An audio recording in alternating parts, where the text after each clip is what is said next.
Sobat Javanika dimanapun kalian berada dan penonton YouTube Kisah Tanah Jawa. Assalamualaikum warahmatullahi wabarakatuh. Sampurasun. Kembali lagi bersama kami di program obrolan santai menemani malam minggu kawan-kawan. Saya sudah bersama Mas Dipta malam ini yang beberapa hari yang lalu itu tim adminnya Kisah Tanah Jawa di Twitter sempat ngepost untuk jaring pertanyaan dari Javanika. Nah, Twitter kita tuh sempat dibajak sama Mas Dipta nih. Bukan dibajak. Bukan dibajak. Ramenya. Jadi apa ya Mas? Jadi kisah apa? Sebelumnya saya minta maaf kepada tim KTJ karena gara-gara saya KTJ jadi kisah temu jodoh. Kisah temu jodoh. Anyway, Mas Dipta. Nama Mas Dipta tuh panjang banget ya. RM Pranadipta. RM Pranadipta Kriswara Ma'aji. Suara Ma'aji. Itu artinya apa sih Mas? RM itu rumah makan sih sebenarnya. Enggak. Bukan rumah makan Padang ya. RM itu sebenarnya Raden Mas. Terus Pranadipta itu cahaya kehidupan. Cahaya kehidupan. Prana itu cahaya dari kata rana. Terus Kriswara Ma'aji itu nama keluarga. Arti namanya cahaya kehidupan, orangnya kayak gini cocok lah ya. Bercahaya. Mas, Raden Mas Pranadipta itu Raden Mas itu kan gelar ya Mas. Mungkin bisa dijelasin Mas ke teman-teman. Raden Mas itu, setahu aku itu Raden Mas itu adalah seorang turunan dari Sentono sebutannya. Iya, Sentono.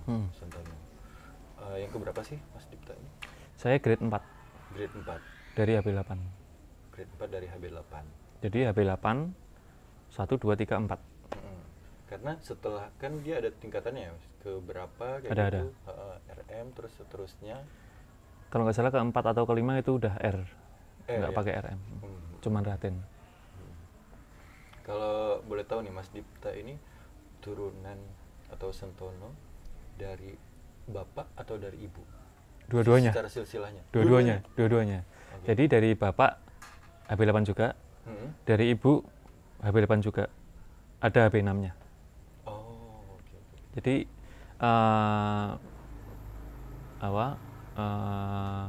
eyang saya itu sama-sama dari HB8. Yang kakung sama yang putri itu sama-sama dari HB8. Itu yang dari ibu ya? Dari ibu. Sama-sama dari HB8. Jadi kalau ditarik dari HB8 saya ada 3 turunan dari HB8. Dari HB6 bisa sih, tapi agak jauh ya. Agak sedikit jauh. Tapi dari dua-dua ya, dari orang tua, maksudnya dari orang tua laki-laki dan orang tua perempuan. Tapi kan dulu Mas, sering terjadi pernikahan saudara kan? Zaman dulu tuh pernikahan antar sering terjadi pernikahan saudara. Dan kalau aku nggak salah satu tujuannya memang untuk menguatkan silsilah. Berarti Mas Dipta secara silsilah cukup kuat ya, berarti kalau dari bapak dan dari ibu seperti itu. Sepertinya begitu. Dari kecil nih Mas, Mas itu Mas Dipta kecil seorang Raden Mas. Apa kan maksudnya kalau kita lihat di film-film gitu, yang kecil Raden Mas gitu. Kalau Mas Dipta kecilnya dulu Mas? Kalau kecil TK SD sih nggak begitu kerasa ya. Tapi kalau SMP SMA bully sih. Di sekolahnya? Oh, bully sih. Itu dibully? Bully sih. Okay. Karena kan kebetulan keluarga saya keluarga penari. Ada fotografer juga, ada pelukis juga. Jadi dari SD emang sering ikut lomba tari. Pas di SMP kan kalau juara 1 kan biasanya kalau upacara diumumin gitu ya. Pas upacara gitu. Ya teman-teman, selamat kepada Pranadipta untuk juara 1 lomba tari klasik Gaya Yogyakarta. Wah, tegang Mas saya. Seneng tapi teman-teman jadi itu. Habis itu wah. Iya benar. Penari nih, wah banci gitu kan. Iya. Darah biru gitu, biasanya gitu. Orang menganggap kalau cowok nari itu kan maksudnya orang masih ini ya. Banyak sampai akhirnya saya SMA sedikit istilahnya hampir frustasi ya. Hampir kayak putus asa gitu kan. Pasanglah bersing kan. Okay. Terus habis itu mau tato, udah sampai ke tempat mau tato Oh, itu. gambarnya udah ada, Waduh, tapi nggak jadi. itu nggak jadinya? Nggak jadinya kayak kayak gimana ya? Kayaknya kok enggak ya kalau tato ya, karena masih pengen nari kan, masih pengen nari terus. Kalau penari kan nggak boleh pakai tato, bukannya nggak boleh, cuman Kalau kelihatan gitu, ya, karena tari tradisi di Jogja kan biasanya buka baju kalau cowok. ya. Yang aku penasaran itu Mas Dipta apa ya Bang? Bisa nggak sih? Bisa apa ya? Secara Makan bisa ya, makan. kan ini setahu aku sih, maksudnya orang dengan silsilah yang kuat dan segala macam dengan leluhurnya. Bahwa Mas Dipta ini kalau bahasa anak sekarang indigo ya. Cuman aku udah dijelasin sama Om Ho sebenarnya bukan indigo tapi indra keenam, sixth sense. Gitu. Saya juga setuju sama Om Ho. Bisa sih. Itu dari kecil? Dari kecil, kebetulan dari kecil. Jadi saya ini dari dulu orang yang susah tidur. Karena mimpi buruk, pasti mimpi buruk. Terus waktu umur 5 tahun sering lihat, Bu, itu kok ada anak-anak main malam-malam ya gitu. Terus itu di selokan kok ada bayi sih. Terus itu kok ada itu sih, kayak gitu. Habis itu malam pasti nggak tidur. Nah, nggak tidur itu saya pakai buat dengerin wayang kulit zaman dulu di radio gitu. Itu umur 5 Umur 5 tahun? 5 tahun. Umur 5 tahun itu ya artinya mata batin Mas Dipta udah bisa udah terbuka dan udah bisa ngelihat.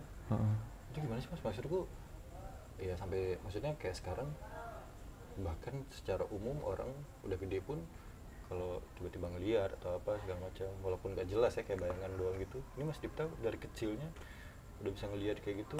Kaget ya Mas, kalau misalkan kadang-kadang ada yang ngagetin gitu kan.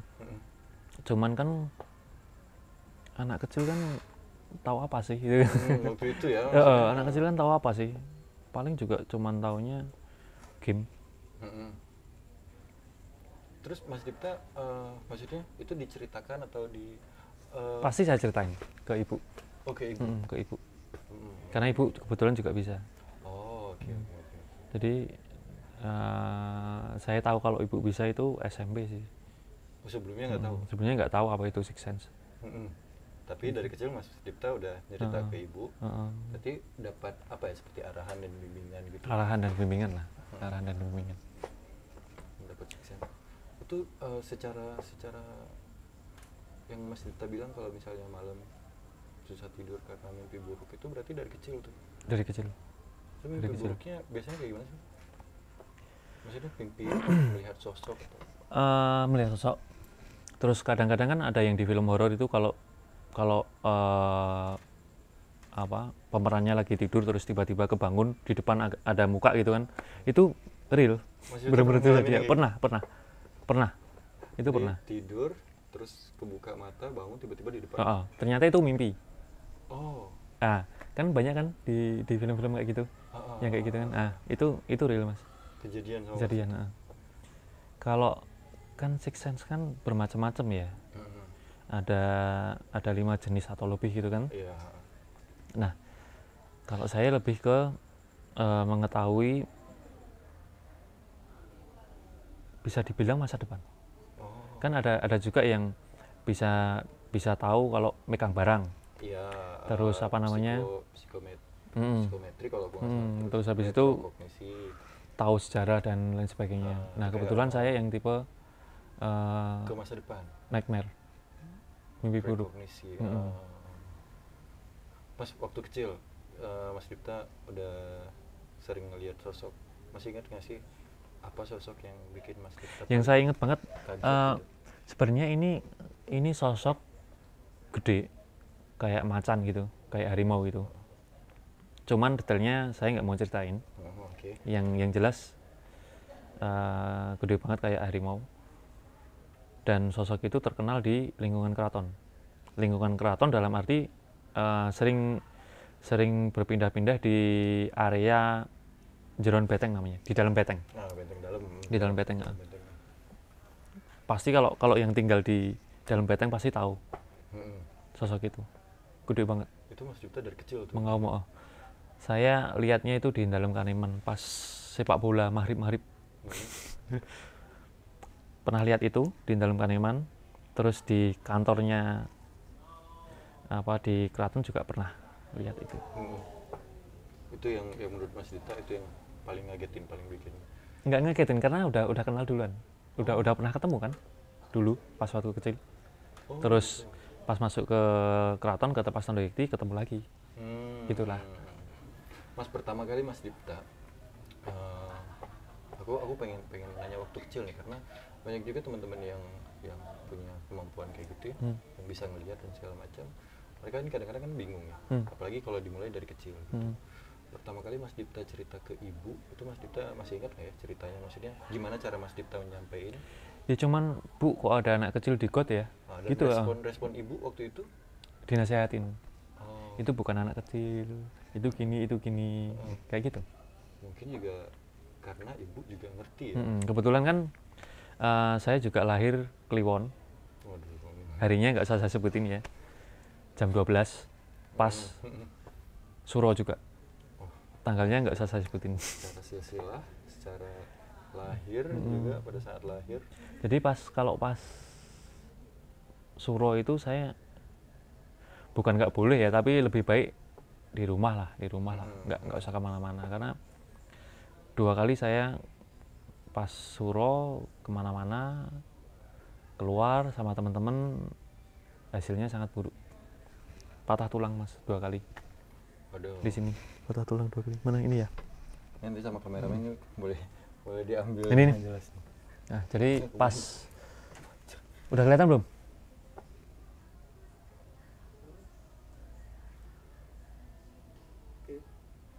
Jadi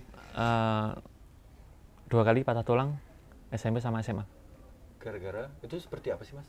Seperti semacam pantangan. Karena kalau aku ya, yang setahu aku di obrolan santai kita juga Om Ho itu pernah ngebahas tentang pada saat hari lahir kita itu di wetonnya itu memang sebaiknya kita nggak usah kemana-mana, di rumah aja. Udah di rumah aja. Apalagi Mas Dipta lahirnya pada saat Suro Kliwon. Jam 12 malam. Bisa kejadian yang ini sampai patah tulang gitu? Itu karena yang SMP main basket. Main basket, yang SMA biasalah kenakalan remaja. Oke. Mungkin kalau teman-teman SMA saya pada lihat pasti tahu lah. Main basket itu kan maksudnya kalau misalnya pernah nggak Mas Dipta tuh kayak apa waktu kejadian itu, pas kejadian patah tulang gara-gara main basket itu langsung tahu gara-gara Mas Dipta apa ya? Belum tahu lah. Kan baru pertama. Yang kedua baru tahu. Yang SMA baru tahu.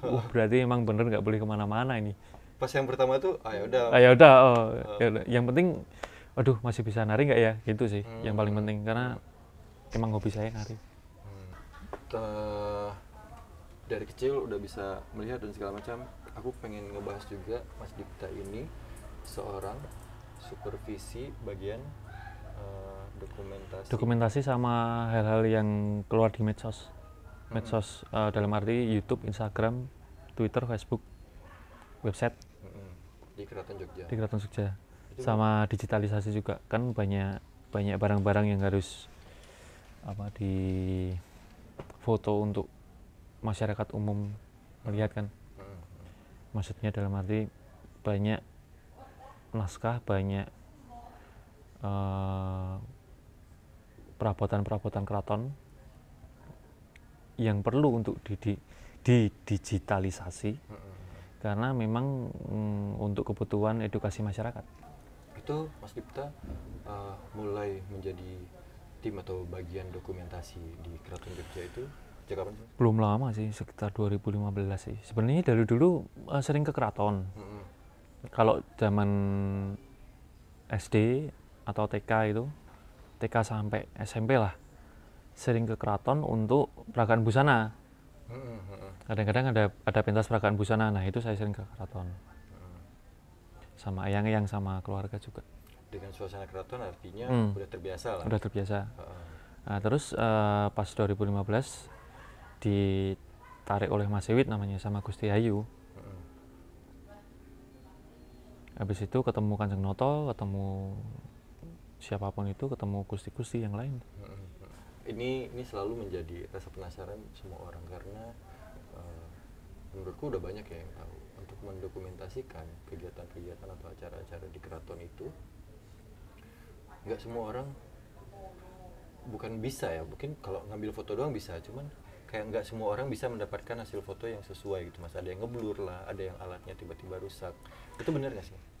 Kalau ngeblur, alatnya tiba-tiba rusak, itu benar Mas. Itu benar.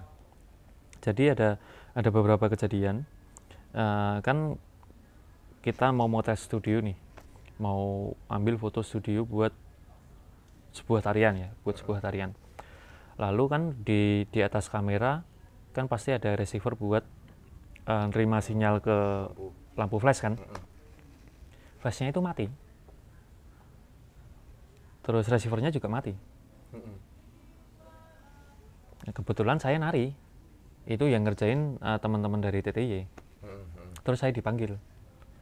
Mas, kesini dong. Ini kok mati ya? Gitu. Saya ke sana. Karena secara teknis semuanya harusnya aman. Baterai udah diganti 4 kali katanya. Habis itu saya bilang, ya udah sana ambil samir itu yang apa namanya? Yang di sini itu ya. Yang kayak kalung gitu.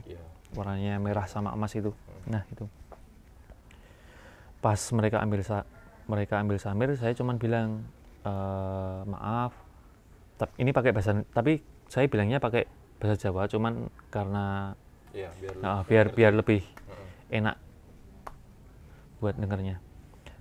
Saya cuman bilang, maaf, saya mau liputan untuk acara ini. Mohon diberi kelancaran. Permisi sebelumnya. Maaf kalau ada salah atau apapun itu. Bisa deh. Akhirnya jalan. Bisa jalan. Satu lagi teman saya yang dari TTY mau liput pameran tahun lalu. Dia ambil drone. Bukan drone. Dia ambil Ronin ya. Stabilizer. Ronin, terus dia mau pakai, udah di setup. Kan Ronin kan gini kan Mas. Nah, dia tuh gerak-gerak, nggak bisa dipakai, nggak mau dipakai. Ronin itu kalau teman-teman mungkin ada yang masih belum tahu, Ronin itu yang biasa dipegang terus dia ngikutin sesuai gravitasi. Jadi kalau misalnya kita goyang-goyang, kameranya itu tetap akan still kayak gitu. Nah, buat stabilisasi. Atasnya itu gerak-gerak gini. Udah sama temen dilempit lagi, dilipat lagi, terus dibuka lagi, masih gerak-gerak. Kebetulan saya ada di mana, di area Bangsal Sri Manganti. Waktu itu disamperin lah ke sana. Dia bilang, Dip iki kok raiso ya? Dip ini kok nggak bisa? Kenapa ya? Coba ambil samir. Lagi-lagi saya bilang kayak gitu, bilang kayak yang receiver tadi, permisi, mohon maaf, ini mau liputan buat acara ini, mohon diberi kelancaran. Kalau ada salah, saya minta maaf. Bisa? Bisa. Jadi selain hasil, equipment juga ya kena dampaknya ya, maksudnya kayak gitu. Mas Dipta tahu sampai akhirnya berkomunikasi kayak gitu, minta izin? No. Sebenarnya saya kalau berkomunikasi sama melihat tuh sedikit kurang peka. Saya lebih ke mimpi buruk tadi ya. Karena setelah SMP itu kan saya memang nggak bisa tidur. Sekolahnya terganggu karena sering terlambat. Habis itu ketemulah sama saudaranya Eyang yang dari ibu. Ketemu lalu ditutup. Sempat ditutup. Waktu aku balik lagi ke kejadian yang tadi di ambil dokumentasi di keraton. Maksudnya Mas Dipta berkomunikasi itu atas apa ya? Maksudnya apa ada bisikan atau memang terasa panggilan atau memang tahu bahwa ini memang masalahnya No, pasti itu. Pasti itu? Tahu. Saya tahu pasti itu. Ya lebih seperti apa ya? Misalkan kayak ketika kita mau ujian, ketika kita mau pendadaran misalkan ya, semoga diberi kelancaran, semoga diberi apapun itu, semoga diberi apa namanya tubuh yang bugar, yang sehat supaya bisa menjalankan presentasi, misalkan seperti itu. Jadi mindset sih sebenarnya, mindsetnya dibikin dibalik, sedikit dibalik. Oke, dari 2015 Mas Dipta menjadi tim dokumentasi. Pernah nggak sih Mas ngalamin, kalau Mas Dipta sendiri pernah nggak ngalamin selain cerita yang tadi kan, kayak file foto yang hilang atau apa? Kalau file foto yang hilang, saya belum pernah jujur, karena saya kalau liputan pasti izin. Jadi sebelum liputan izin, kalau misalkan ada liputan yang istilahnya agak sakral gitu, saya puasa dulu. Puasa mutih biasanya. Oh, tetap ada ininya ya, ritualnya kayak gitu ya. Kalau orang lain nih Mas, maksudnya kan keraton juga dibuka untuk wisata, kayak kecuali sekarang sedang ini ya, sedang pandemi kayak gini. Kalau misalnya ada acara-acara di keraton, kadang-kadang itu aku ada lihat beberapa artikel, ada lihat beberapa tulisan, mereka ngambil foto, pada saat ngambil foto di situ semuanya lancar, terus pulang tiba-tiba fotonya hilang, file fotonya atau fotonya ngeblur kayak gitu. Ini untuk orang umum ya? Kemungkinan mereka nggak permisi. Pasti kan seperti itu. Jadi dasarnya kalau misalnya aku atau misalnya teman-teman orang-orang yang berwisata mengambil foto ya dimanapun itu, di Jogja, di pelosok atau di Sumatera, di Sulawesi, dimanapun itu, di Jakarta, kalau misalkan Anda mau mendokumentasi, usahakan permisi dulu, karena tidak semuanya bisa Anda lihat di sana. Jadi karena sebenarnya pokok permasalahannya adalah ada tempat, ada barang yang bisa difoto atau nggak bisa difoto.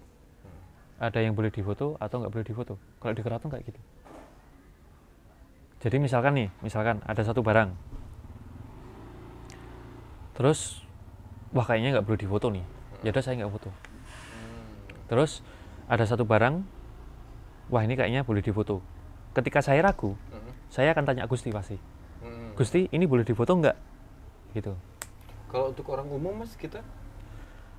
Kalau orang umum itu di luar kendali kita ya Mas ya, karena kan banyak banget yang ke keraton kan. Maksudnya kalau misalnya aku kan kadang maksudnya sebagai wisatawan kan pengen foto-foto. Nah, ya berarti kalau misalkan Anda foto di sana terus fotonya nggak jadi, ya udah anggap aja nggak boleh gitu. Memang itu ya.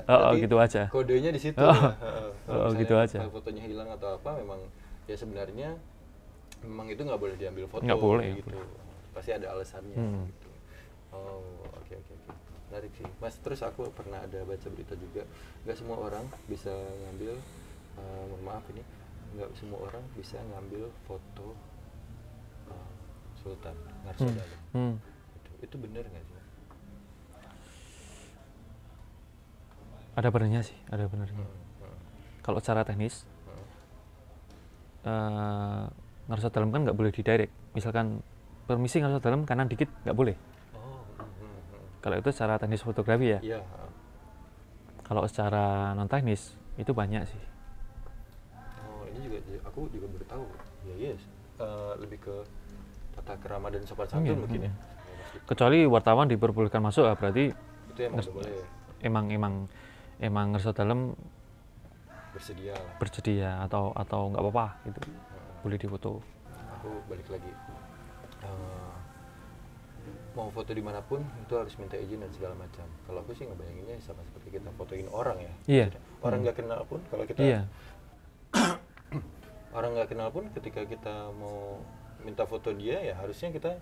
Makanya kan ada handphone yang satu merek handphone di negara tersebut suara shutter fotonya kan nggak bisa dimatiin, ada kan? Iya, Ya itu kan karena itu. nggak boleh nyuri-nyuri ya. Oh, nggak boleh nyuri-nyuri. Kalau sekarang banyak tuh mas, tiba-tiba ada Banyak lah. video ini FVP kan. Berarti ya etisnya sih sebenarnya kan kayak gitu, harus minta izin mau siapapun itu, mau baik itu orang yang dikenal apalagi orang yang nggak dikenal, karena kan kita nggak tahu ya mas. Tapi kan kalau kalau kalau kalau kayak gitu kan bukan apa ya, kita nggak bisa ngatasin gitu karena emang banyak banget yang Iya, yang ngelakuin berkunjung kayak ke keraton kan. Kita nggak bisa ngelarang satu-satu, nggak bisa Iya, lah, benar. nggak bisa lah, nggak bisa.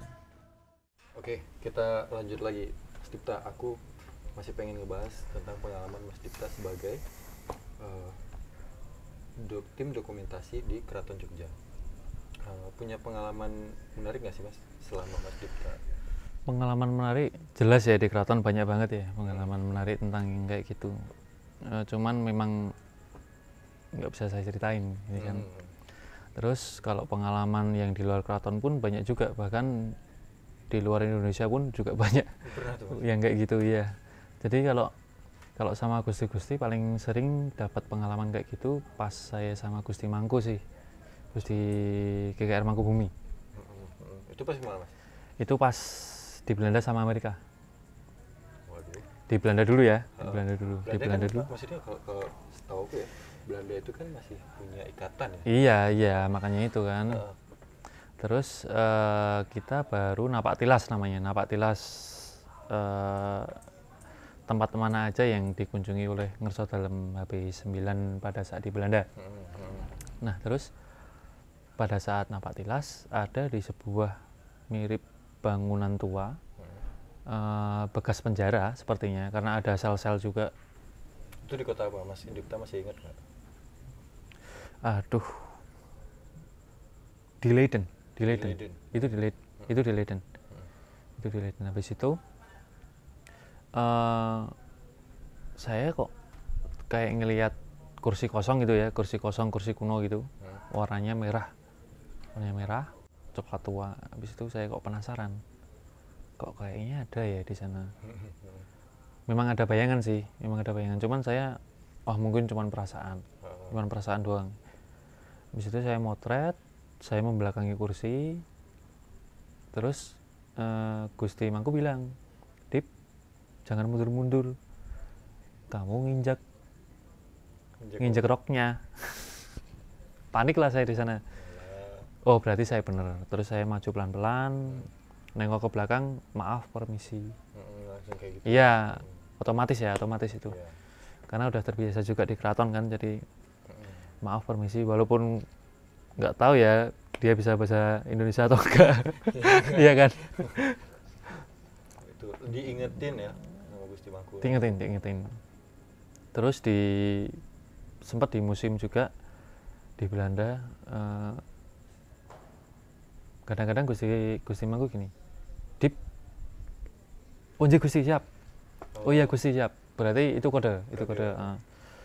Keluar aja, udaranya nggak enak gitu. Itu kode. Kalau yang Saya sama Gusti Mangku keluar habis itu. Kalau yang di mana? Yang di Amerika? Yang di Amerika lucu lagi, yang di Amerika. Itu pengalamannya? Itu di Connecticut, di Wesleyan ya, di Wesleyan. Itu Connecticut itu yang di ini? Nah, Wesleyan itu saya baca artikel di internet. Katanya asal mulanya Annabelle di sana. Misalnya teman-teman tahu, Asal film kan, film Annabelle itu.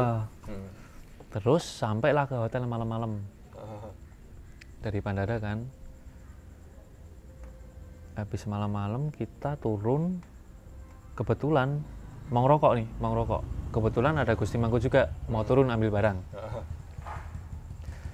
Satu lift kan sama Gusti Mangku. Habis itu saya bilang, Gusti kok baunya amis ya gitu. Gusti langsung, diem aja, nanti pada takut. Oh iya siap Gusti, siap. Atau tutup mulut. Nanti pada takut. Kalau misalnya acara pementasan gitu mas, di luar negeri, ada yang ngerasain apa gitu mas? Pasti. Ya. Pasti. pengaruhnya apa sih? Bisa diceritain mungkin? Maksudnya Pengaruh dalam hal apa nih? secara metafisikanya. Kalau aku mikirnya kan Pengaruh ke penari, pengaruh ke apa sih? Ke acara nggak begitu pengaruh sebenarnya. Pengaruhnya ke performance, ke penari. Penari biasanya kalau yang nggak kuat sakit, bisa demam atau apapun itu. Itu karena ada apa ya istilahnya mungkin? Tapi kan sakit bisa juga kecapean. Ya, Jadi jangan terus terima mentah kayak gitu ya kan. Bisa kecapean juga karena kita transit berkali-kali di pesawat berapa jam gitu kan. Kalau yang di keraton Mas Dipta berarti sebagai tim dokumentasi udah tahu nih mana daerah yang boleh ngambil foto apa aja Udah sih tahu. Mas biasanya? Udah tahu. Di bagian dalam keraton, di bagian paling dalam keraton. Ada tempat-tempat yang tidak boleh, bahkan ada laki-laki yang nggak boleh masuk. Hanya perempuan yang boleh masuk. Ada. Terus kayak arah foto dan segala macam. Arah foto juga mempengaruhi. Itu Mas Dipta taunya karena Mas Dipta udah terbiasa dengan lingkungan keraton. Udah terbiasa sama lingkungan keraton, sama istilahnya apa ya? Udah kerasa duluan. Karena pernah mimpi. Jadi pernah ya seperti udah dapat gambaran. Kadang feelingnya nggak enak. Itu juga pernah. Oke, sebagai tim dokumentasi, Mas Dipta juga seorang abdi dalam di Keraton Jogja. Itu sejak kapan? Sejak 2015 Mas. Dari 2015 berarti? Baru aja. Enggak, kan Mas Dipta punya apa?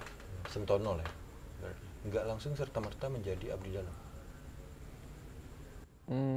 Biasanya magang sih kalau abdi dalam. Ada magangnya tapi ya? Tapi kalau Sentono nggak usah, nggak apa-apa. Toh juga Gusti Ayu juga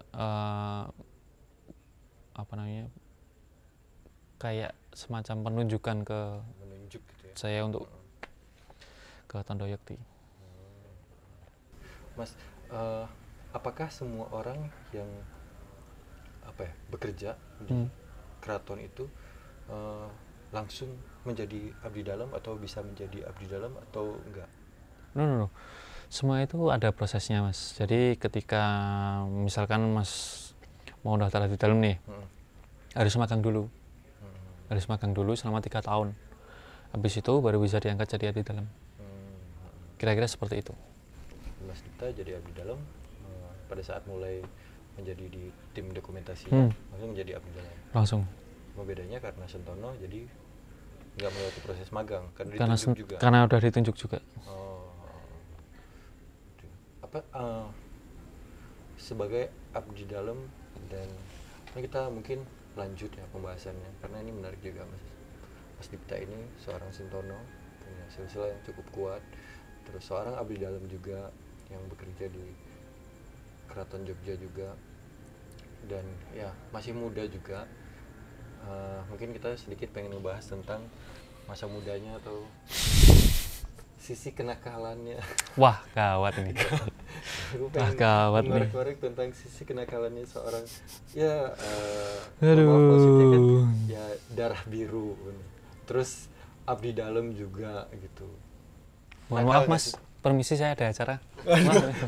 Enggak. Mas, langsung aja sih. Sebenarnya pertanyaan pendeknya dulu awalnya. Menurut Mas Dipta sendiri, Mas Dipta bandel nggak sih? Sekitar jam 12 malam ya? Ambil wudhu, sholat, saya berdoa, Bu, cuman gitu. Ibu datang paginya. Nggak ada yang ngasih tahu. Emang kejadiannya apa tuh Mas? Sebenarnya banyak yang suka sih di tempat itu.